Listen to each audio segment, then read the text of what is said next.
नमस्कार दोस्तों, आज के हमारे इस वीडियो में हम आपके लिए निर्जला एकादशी की एक बहुत सुंदर कहानी लेकर आए हैं। एक समय की बात है, किसी नगर में एक जाट रहता था जिसकी नई नई शादी हुई थी। शादी के बाद वो पहली बार अपनी पत्नी को लेने अपने ससुराल जा रहा था। वो अच्छे से नए नए वस्त्र पहनकर तैयार हुआ और ससुराल के लिए रवाना होता है। रास्ते में वो देखता है एक तालाब में एक गाय पानी पीने के लिए उतरती है। वो गाय अपनी प्यास तो बुझा लेती है, लेकिन तालाब से बाहर नहीं आ पाती। जाट को देखते ही वो उसे आवाज लगाती है, अरे मुसाफिर, मुझे इस दलदल से बाहर निकाल दो। जाट बोला, अरे नहीं नहीं गौ माता, मेरे कपड़े गंदे हो जाएंगे। मैं पहली बार अपनी पत्नी को अपने ससुराल से लेने जा रहा हूँ। गाय बोली, अरे मूर्ख, आज जेठ के महीने की सबसे बड़ी निर्जला ग्यारस है। तुझे पुण्य मिलेगा, मैं तुझे वरदान दूंगी, तेरी 7 पीढ़ियां तर जाएंगी। लेकिन जाट फिर भी नहीं माना, तो नाराज होकर गाय बोली, तू मुझे नहीं निकाल रहा, इसलिए मैं तुझे श्राप देती हूँ। जा, अब से 8 पहर बाद तू गधा बन जाएगा। ये सुनते ही जाट डर गया और गाय से माफी मांगने लगा, लेकिन तब तक गाय तालाब में पूरी तरह डूब चुकी थी। वो उदास हो गया और उदास मन से अपने ससुराल पहुंचा। नए नए जवाई को देखकर ससुराल में सभी बहुत खुश हुए, लेकिन वहां पहुंचते ही जाट ने रट पकड़ ली, मेरी पत्नी को विदा कर दो, हमें घर जाना है, हमें अभी जाना है। सभी ने बहुत मिन्नतें करी कि एक दिन तो और रुक जाओ, लेकिन वो नहीं माना।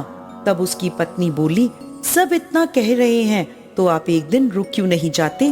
तब जाट ने अपनी पत्नी को श्राप की सारी बात बता दी। श्राप की बात पता चलते ही उसकी पत्नी उसके साथ घर की ओर वापस चल दी।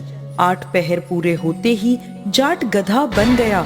उसकी पत्नी उसे घर में लेकर बैठी रही। इस तरह कई दिन बीत गए। जब घर में अन्न धन कुछ भी नहीं बचा, तो उसकी पत्नी उससे बोली, मैं आपको लेकर मजदूरी करने चलती हूँ। वो दोनों नगर के राजा के यहाँ मजदूरी करने पहुँचते हैं। राजा के यहाँ कुएं की खुदाई का काम चल रहा था। उसकी पत्नी अपने सिर पर मिट्टी रखकर काम में लगी रही। बाकी मजदूर उसे देखकर बोले, अरे बहन, तेरे पास तो ये गधा है, तो तू अपने सर पर बोझ क्यों उठाती है? इस गधे पर बोझ क्यों नहीं ढोती? पर वो कुछ नहीं बोली। दूर से राजा भी यह सब देख रहा था।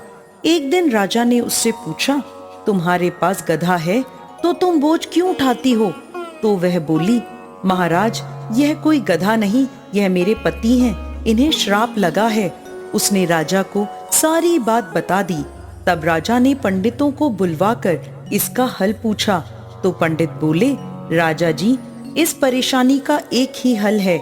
जिस व्यक्ति ने अपने जीवन काल में 101 ग्यारस करी हो और उनका फल वो इस गधे को दान दे दे, तो यह मानव बन सकता है। राजा ने पूरी नगरी में ऐलान करवा दिया कि जिसने भी 101 ग्यारस करी है, अगर वो अपनी ग्यारस का फल इस गधे को दान दे दे, तो राजा उसे अपना आधा राज्य दे देंगे। लेकिन पूरी नगरी में कोई भी ऐसा नहीं था जिसने 101 ग्यारस करी हो। किसी ने 10, तो किसी ने 11, तो किसी ने 21 ग्यारस करी थी।